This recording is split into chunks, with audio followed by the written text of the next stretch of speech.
Good afternoon. Phil Lindeman with your Krystal 93 News from Mountain Comfort Furnishings and Design.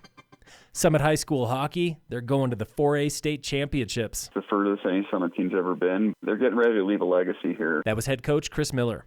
His boys beat Liberty in the semifinal 4-3, and they kept it interesting. We got a little complacent in the second, but I think we're kind of a team that it needs to be tight to get the best out of us, and we just keep doing that. But what would any Cinderella story be without a little drama? First round might have been a fluke, right? Second round was a statement win. You know, they wrote history on Saturday. Miller's team got this far with their signature brand of hockey. Crash the net, create traffic, shoot from everywhere, and try and get second, third, and chance opportunities. But something's been happening in this playoff run, and that's leadership, especially from senior captains like Cole Stuckey. They can share the weight of some of these younger players that haven't been in these situations before, and it changes the dynamic of the team. Summit plays a familiar foe in the title game, Durango. The Tigers and the Demons split a series in the regular season. Durango's going to be a tough test. They have a good team. They have some good coaches over there, and we're just going to have to stick to our game plan. Tomorrow's state title match, it's 5 o'clock on the D1 ice at Magnus Arena. That's home to University of Denver.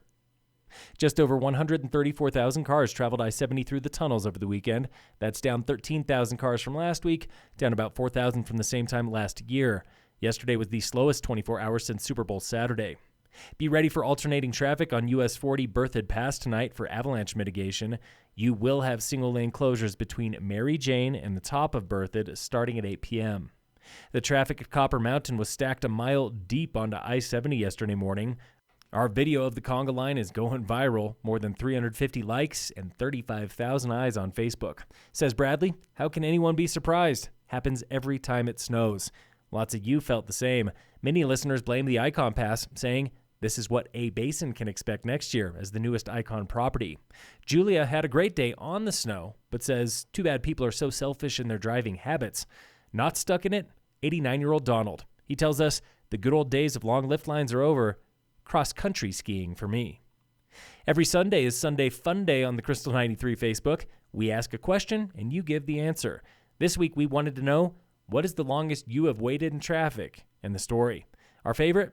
Matt, remembering the storm of 2003 when he spent 12 hours going from Silverthorne to Denver. He remembers roofs collapsing. And so does Dory. She says it was so bad no one could make it to their rentals. It was a true locals day, with the slopes all to ourselves. Our favorite, Nate, spending 5 hours from one end of Georgetown to the other when a truck caught fire. He says, no radio, no internet, just my favorite 12-track Jimmy Buffett CD. In sports, the Avalanche play the Blackhawks tonight at 7. And in local sports, the Breckenridge Vipers split a series with the Vail Yeti over the weekend. They won at home, lost in Vail. The Vipers will be back at home this weekend, Friday and Saturday, from McCall, Idaho. Phil Lindeman, Krystal 93 News.